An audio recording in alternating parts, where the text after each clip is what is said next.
Assalamualaikum warahmatullahi wabarakatuh. Berikut ini akan saya paparkan tentang koneksi antar materi modul 3.2 Pemimpin dalam pengelolaan sumber daya. Dipaparkan oleh saya, Nilawati Wardani, SPD MSI, calon guru penggerak angkatan ke-6 Provinsi Sumatera Utara, guru SMA Negeri 1 Kisaran. Dalam pembelajaran, saya didampingi oleh fasilitator saya, yaitu Ibu Ratna Dwi Kurniasari, dan pendamping praktek saya adalah Ibu Denisa Lumongga Lubis. Kesimpulan tentang apa yang dimaksud dengan pemimpin pembelajaran dalam pengelolaan sumber daya dan mengimplementasikannya di dalam kelas, sekolah, dan masyarakat sekitar sekolah. Pemimpin pembelajaran dalam seorang pemimpin. Pemimpin pembelajaran dalam pemimpin pembelajaran. Seorang pemimpin pembelajaran yang mampu mengelola sumber daya akan memiliki sikap yang optimis terhadap semua keadaan, serta memandang setiap hal, mengembangkannya. 1. Modal utama atau aset tersebut meliputi aset manusia, sosial, fisik, alam atau lingkungan, finansial, politik, agama, dan budaya.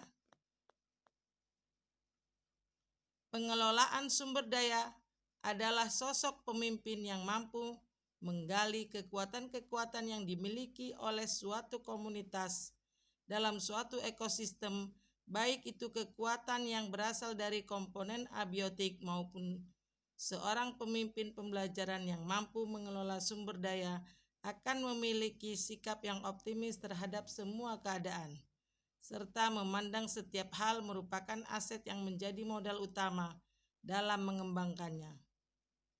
Modal utama atau aset tersebut meliputi aset manusia, sosial, fisik, alam atau lingkungan, finansial, politik, agama, dan budaya.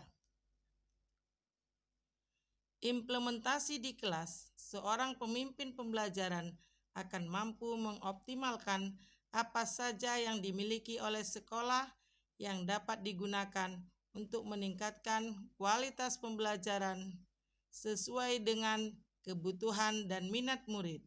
Sedangkan implementasinya di sekolah adalah seorang pemimpin pembelajaran akan memanfaatkan atau mengidentifikasi aset-aset atau modal yang ada di sekolah untuk mengembangkan dan melaksanakan program-program sekolah dan mewujudkan visi dan misi sekolah dengan berkolaborasi dengan seluruh warga sekolah.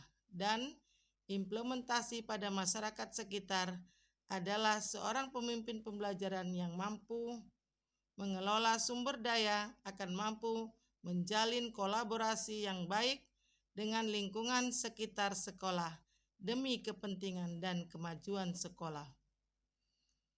Contoh bagaimana hubungan pengelolaan sumber daya yang tepat akan membantu proses pembelajaran murid menjadi lebih berkualitas. Sebagai contoh adalah memanfaatkan aset yang ada di sekolah. Misalnya saja dalam pembelajaran IPA terdapat materi reproduksi hewan yang ternyata saya memiliki wali murid seorang dokter hewan, maka saya dapat mengundang wali murid tersebut untuk menyampaikan materi yang lebih terperinci kepada murid sesuai dengan bidang keahlian dari dokter hewan tersebut.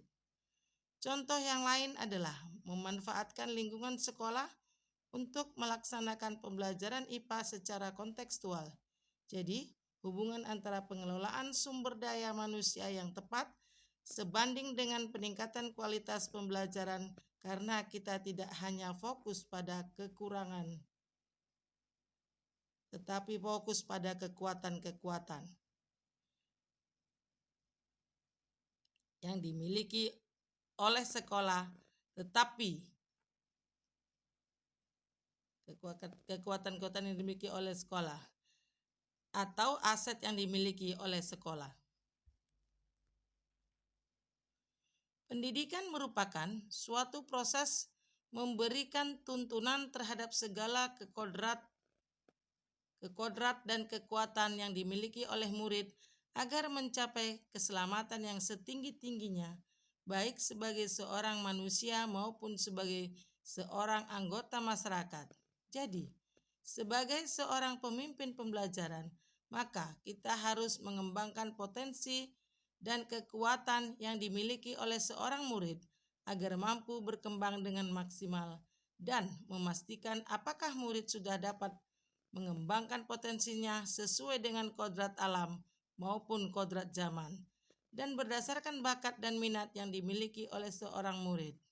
Seperti yang telah kita pelajari pada modul nilai dan peran guru penggerak, bahwa seorang guru penggerak memiliki nilai-nilai yang harus dikembangkan pada dirinya, yaitu pemimpin pembelajaran mampu mengelola aset yang dimiliki oleh sekolah untuk semakin mengembangkan nilai-nilai yang harus dikembangkan pada dirinya dengan menjadikan kekurangan yang dimiliki oleh sekolah menjadi suatu alasan untuk tidak mengembangkan nilai dan peran sebagai guru penggerak.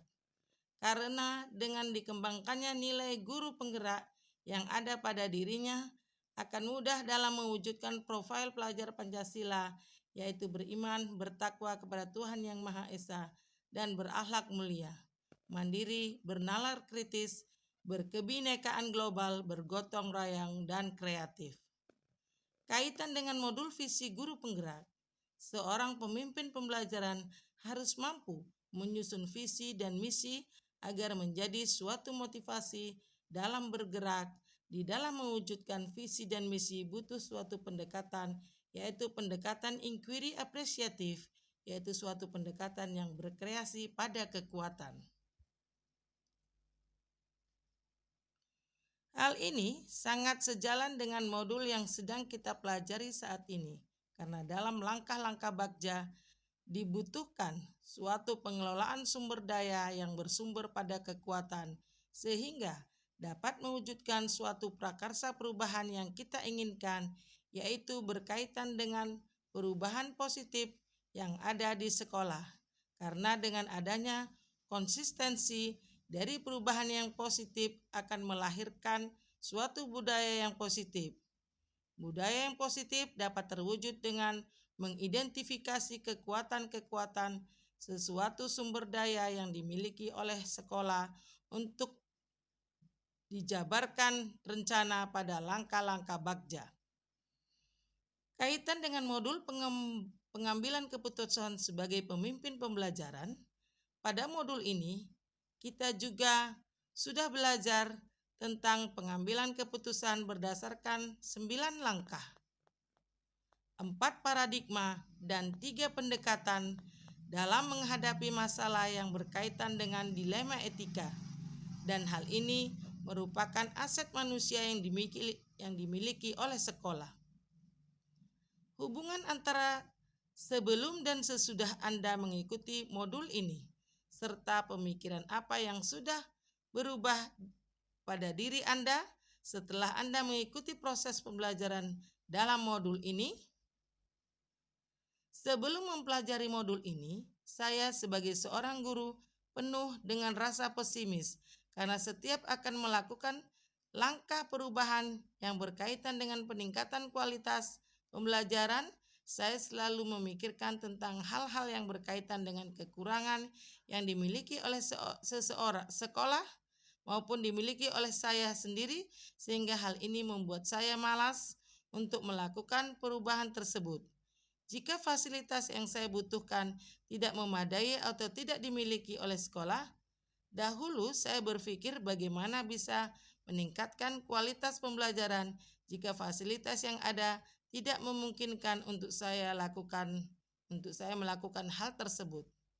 Setelah mempelajari modul ini, pola pikir saya menjadi berubah penuh dengan rasa optimis, karena saya tidak memandang semua hal dari kekurangan, tetapi saya jadikan kekurangan sebagai suatu sumber kekuatan atau aset.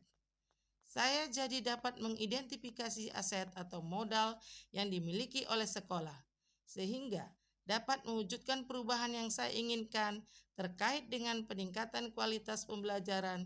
Saya dapat memanfaatkan aset 7 aset yang meliputi modal manusia, finansial, lingkungan atau alam, politik, fisik, maupun modal sosial, agama, dan budaya. Demikian pemaparan saya tentang koneksi antar materi modul 3.2. Terima kasih atas semuanya dan salam guru penggerak.